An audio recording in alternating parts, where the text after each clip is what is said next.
ان کی تقرری کلکتہ یونیورسٹی میں جب ہوئی، اس زمانے سے لے کر ان کے انتقال تک میرا رابطہ ان سے بہت ہی اچھا رہا. اچھا ہی نہیں رہا بلکہ میں یوں سمجھیے کہ ان سے رابطہ میں رہ کر میں نے بہت کچھ سیکھا.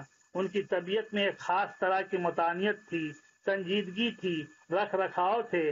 وہ ہر شخص کو آسانی سے نہیں کھلتے تھے ہر شخص پر. وہ خلیفہ وجدار تھے، احساس شناس تھے، اخلاص پسند تھے، حتیٰ کہ ضرورت پڑنے پر صاف صاف اپنی رائے کا اظہار کر دیتے تھے. اگرچہ اس سے بعض اوقات بعض حضرات غلط فہمی کا شکار ہو جاتے تھے. ان کی مثال یہ ہے کہ میں نے ابھی دی ہے اپنی کتاب کے حوالے سے.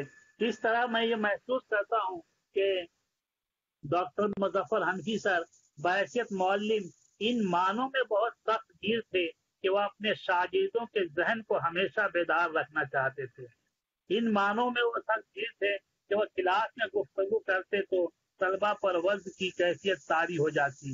حنفی سر اپنے فرائض کی انجام دہی میں کبھی بھی تساہلی پسندی سے کام نہیں لیتے. وہ کلاس چھوڑ کر دلی نہیں جاتے، باہر کسی مشاعرے سیمینار میں نہیں جاتے کہ بچوں کلاس میں آگاہ ہو جائیں پر نقصان بچوں کا ہوگا.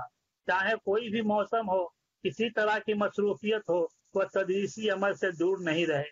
کبھی کبھی تو ایسا دیکھا گیا کہ لوڈ شیڈنگ کے دوران بھی شدید گرمی اور پسینہ سے شرابور رہ کر غزل کے نکات سمجھا رہے ہیں، بتا رہے ہیں، بیان کر رہے ہیں. میں نے ان کی نگرانی میں پی ایچ ڈی مکمل کیا. ریسرچ کے دوران میں نے محسوس کیا کہ وہ ایک معلم اخلاق تھے. ان کے ہاں ایک حساس انسان کے دردمند دل تھا.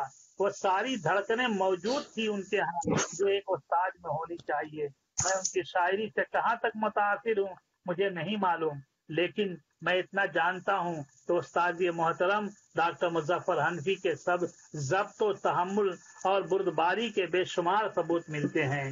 مجھے کہہ لینے دیجیے کہ وہ اہل علم اور دانشوروں میں منفرد مقام رکھتے تھے.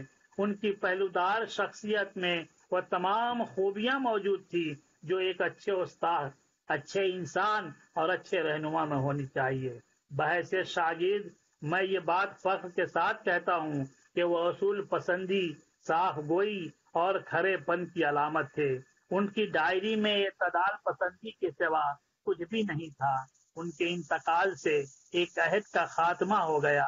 میری اللہ تعالیٰ سے میری دعا ہے کہ اللہ تعالیٰ ہمارے استاد محترم کو کروٹ پروٹ سکون عطا فرمائے، جنت میں اعلیٰ مقام عطا فرمائے، اور انہوں نے ادب کو جو کچھ دے گیا ہے اس کو پڑھنے، اس کی تقلید کرنے، ان کی رہنمائی میں ہمیں زندگی بسر کرنے کا موقع فراہم کرے. انہی باتوں سے میں اپنی باتیں ختم کر رہا ہوں. بہت بہت